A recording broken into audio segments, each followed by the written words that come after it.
Now I'm really going to start. Thank you for staying with me if you have. Okay, turn off commenting. Right. So, Marriage a la mode. We've got to painting 5 of Marriage a la mode. Let's have a look at this 5th painting. So far we've had this disastrous marriage, and a couple of paintings ago we had the Viscount Squander, who's now the Earl of Squander, or Earl Squanderfield, at the dodgy doctors trying to get a cure for syphilis with his young mistress. Then we had the Countess of Squander in her lovely, I was going to say soiree. It wasn't a soiree, it was a levee. So if you remember last week, she was there with all her interesting friends and a castrati opera singer and so on. And she was completely ignoring all of them because she only had eyes for one gentleman, Silver Tongue, who was inviting her to a masked ball. So in this image, I think let's just have a look at the evidence that they have indeed been to the masked ball together. I'm just going to do a bit closer actually, there we go. Masked ball together. We have the whole scene. It's not going to end well, as I think you can tell.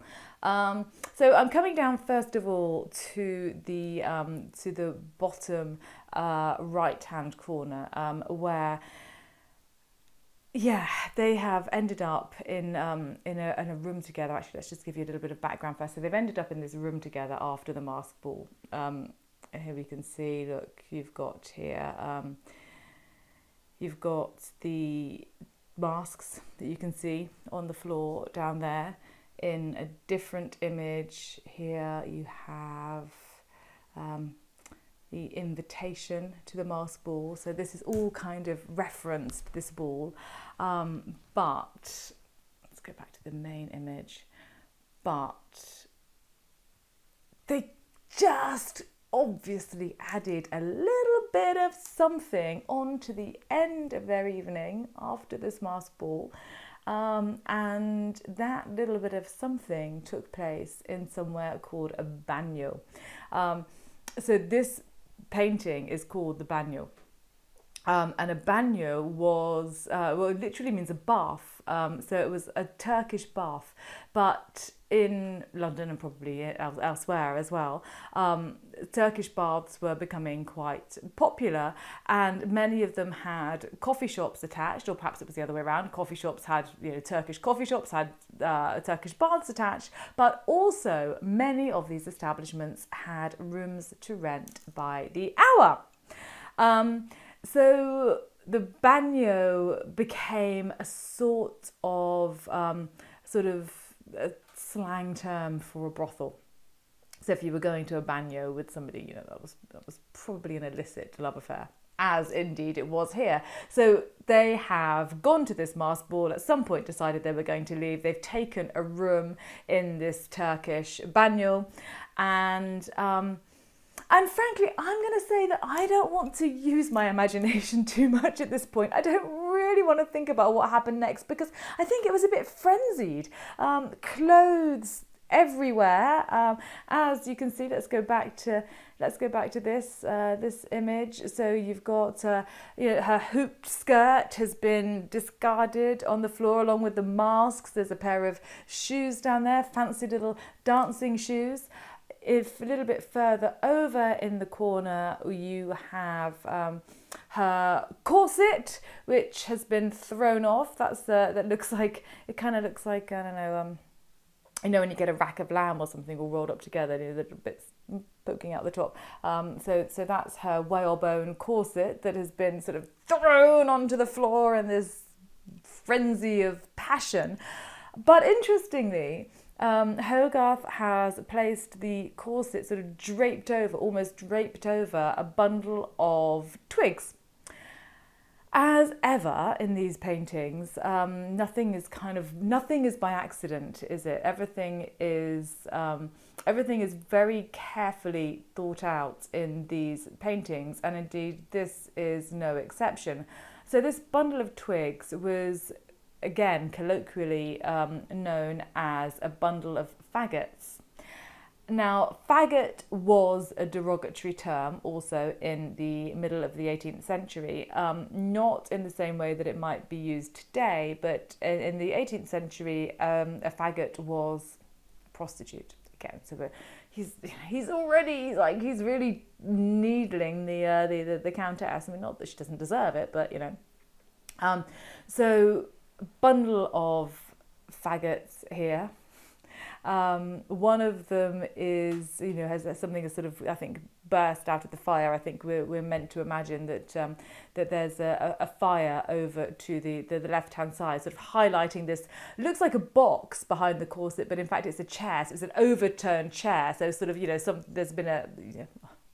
As I said, I don't want to think about it too much, but at some point the chair was knocked over. I think something has been disturbed from the fire, and actually, what you can see, not particularly well. These paintings are quite dark. I think they're probably quite dirty. But you can see just in the real bottom left-hand corner, you can see there's sort of a little bit of lace or ribbon from her corset that looks as though it's catching fire. Well, it is. It's smouldering. So this isn't Hogarth saying, this smouldering pair, how sexy are they? Not really. What he's saying is that... he's actually referring to a proverb. And the proverb goes something along the lines of "Don't kindle a fire that you can't extinguish."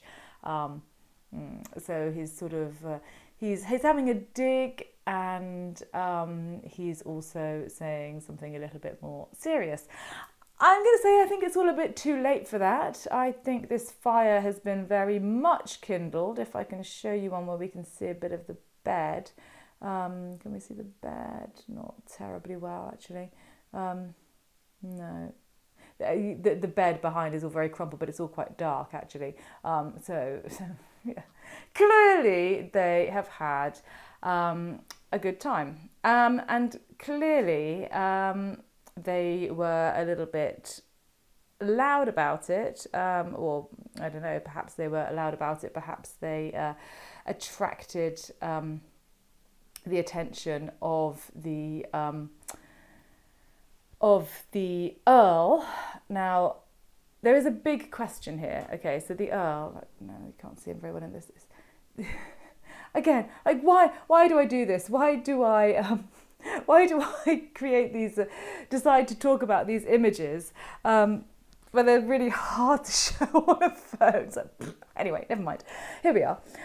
So the Earl, who you can see over to the right-hand side, has clearly heard that there was something going on. Now, was he just, this is my question to you, was he following his wife and kind of worrying what she might be getting up to, and so then burst in on her at an inopportune moment, although she's dressed, so clearly it wasn't so inopportune,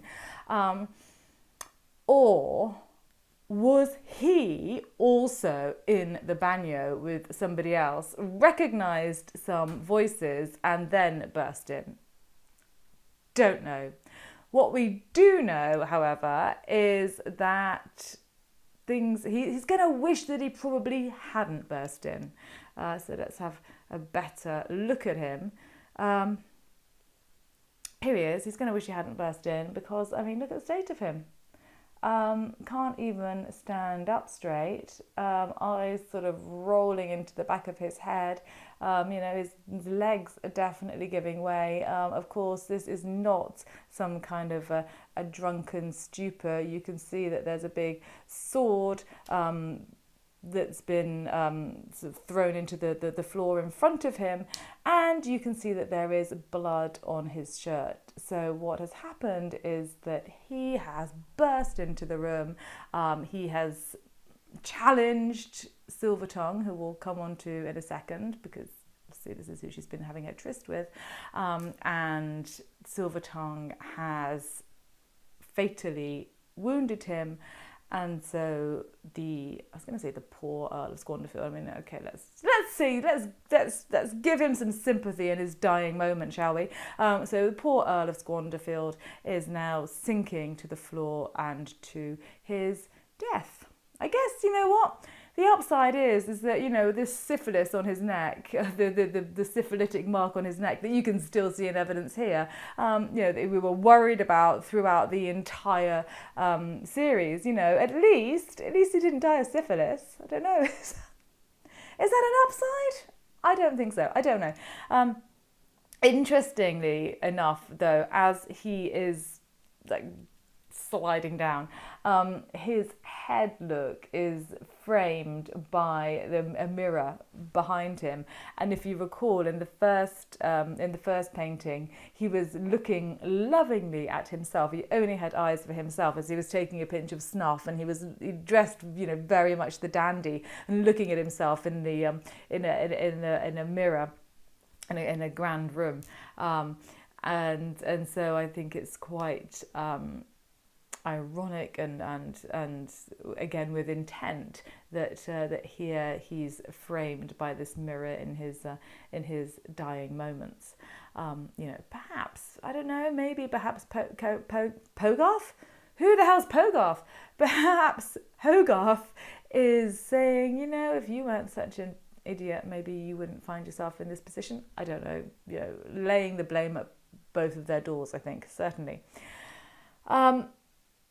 So she is all of a sudden terribly penitent, isn't she? You know, as she has this bloody sword placed right next to her in her nightgown, obviously, so, you know, she's not even dressed properly. You know, she's hands clasped together. I think he's probably got more on his mind at this point in time, her husband. You know, he's busy in the act of dying, and she's like, oh, please forgive me, I'm so sorry, I won't do it again. It's like, a bit late now, love. A little bit late now, love. What of her lover, though? So, you know, it's all gone. It's not a night that she's going to remember for good reasons, is it? Any of them are going to remember for good reasons. Well, Earl of Squander won't remember anything. He's dying now. So, yes, but what of Silvertongue? Well, showing us his best side there, isn't he? This is what Silvertongue is doing. He is climbing out the window trying to escape. I mean, what an absolute sleazebag. He can't even own up to what he's done. So he's killed her husband and is now deserting her. He's not going to get away with it, though, because all of the commotion has alerted two other characters. These are over on the right-hand side of the painting as you look at it. So I think the owner of this Turkish Bagnio has heard a commotion. He has called the local constabulary, who has turned up. They've burst in on this horrific scene. Clearly Silvertongue hasn't quite got out the window fast enough to remain anonymous in this whole sorry tale. So there will be consequences next week. So there we go. Look, I love the look on the innkeeper's face. He's like, oh. As you would be to be confronted with such a scene. Now, as ever, Hogarth has used the room as a sort of as an extra protagonist. I think I said this last time in this whole in the whole story. The rooms that they're in, they matter. He puts all sorts of detail into the rooms, and it's a bit hard to see. As I said, this painting is quite dark, but the whole of the back wall is actually covered with a tapestry. Now, I don't tend to frequent this kind of establishment, places with rooms by the hour. You'd be, I'm sure, I was going to say surprised to hear, but I hope not surprised, pleased to hear. I'm sure you'd be pleased to hear that. But I would imagine that they're not furnished terribly richly as a general rule. But the whole back of this wall is covered with a tapestry, which were incredibly expensive. Tapestries are much more expensive than ordinary paintings. And the tapestry, if this painting were to be cleaned up and we could see it properly, is of Solomon making a pronouncement. He has to decide between two women. He's sort of settling an argument, but it's a really terrible argument. The argument is about the maternity, or the maternity of a tiny little baby, and two women are fighting over this baby basically and saying, no, I'm the mother, and so he comes up with a unique method of sorting this argument out, and he says, "Oh, well, this is fine. We can figure this out pretty easily. Let's just chop the baby in half, and you can have half each." Of course, his real reason for saying that is that the real mother of the baby would never let this happen, whilst the other one was like, "Oh yeah, great, that's a good idea." I mean, what kind of woman is she? But so anyway, in this way, he finds out who the correct mother is. So that's the tapestry on the back wall. Interesting choice. Then, more interestingly, you can see a portrait just above the candle, and yeah, let's get it up a little bit more closely. But the portrait has been placed rather comedically over a pair of legs. So the portrait, unknown woman, but it's all a bit lewd. I mean, look at the way that she's holding this parasol. It is a parasol down between her legs. If you could see again, she's actually got a squirrel on her shoulder. Guess what? A squirrel is a slang term for, I bet you can't imagine. Yes, prostitutes, back to prostitutes. So we're not doing syphilis today, we're doing prostitutes. And parasol is sort of pointing down at the countess, isn't it? But also the hilarious comedic value is added to because we've got this legs pointing out, so it looks as though the parasol is between this pair of man's legs. All very funny, but would have meant more, quite probably, to contemporary audiences, because these legs, okay, so just take a look at those legs. I think I've got another image here. Take a look at those legs, and then take a look at these legs. This was a really famous engraving of a guy called Samuel McPherson, who was shot in 1742 or 1743, can't remember which. Anyway, around about the time that Hogarth was making these paintings, he was shot for desertion. So the stance of those legs, there's something quite similar, isn't there, between those legs, and it was a really, really famous engraving at the time. Something quite similar between those legs and these legs. So I think that is what Hogarth is referencing there. And of course, who do we have? Whose legs are dangling right next to this painting, but silver tongues, but in a rather less dashing fashion. So yes, he is also a deserter, but of the worst kind. So it's not going well. So now we've got a poor dead earl. We've got a rather too late penitent countess. We've got a cowardly, horrible silver tongue who is fleeing out the window. And we've got a pretty messy room that might, if someone doesn't notice that smouldering in the corner, be about to set on fire. So I don't think that would be a very good plan. We're nearly at the end of this sorry tale. And I think you can tell that it's not going to be particularly happy if you don't know the story already. So there we go. Till next time.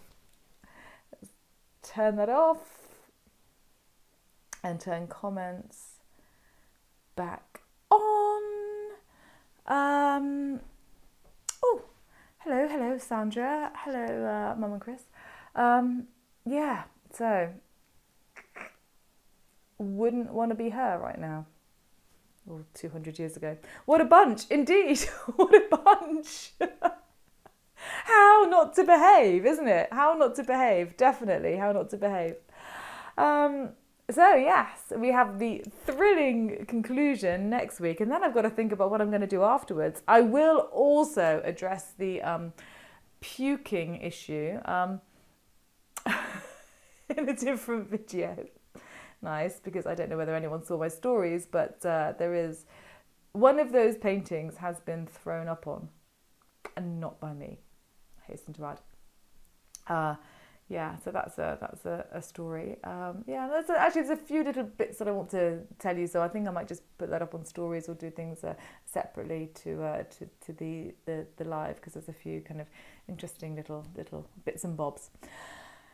But final instalment next week. Have a great day, everybody. Have a lovely weekend. And this will be posted on the Elevenses blog at some point if you want to catch up. I'll also post the video on Instagram and Facebook, and it will be available on my website as well, and on YouTube and so on. And yeah, more to come. Amazing forensic analysis. You're exercising my brain. Oh, thanks, Lavinia. That's good. That's good to hear. Yeah, we need to keep all those little grey cells churning over, don't we? Instead of losing them. Obviously. Okay. On that note, I'm going to go. Have a great day. Bye. Bye.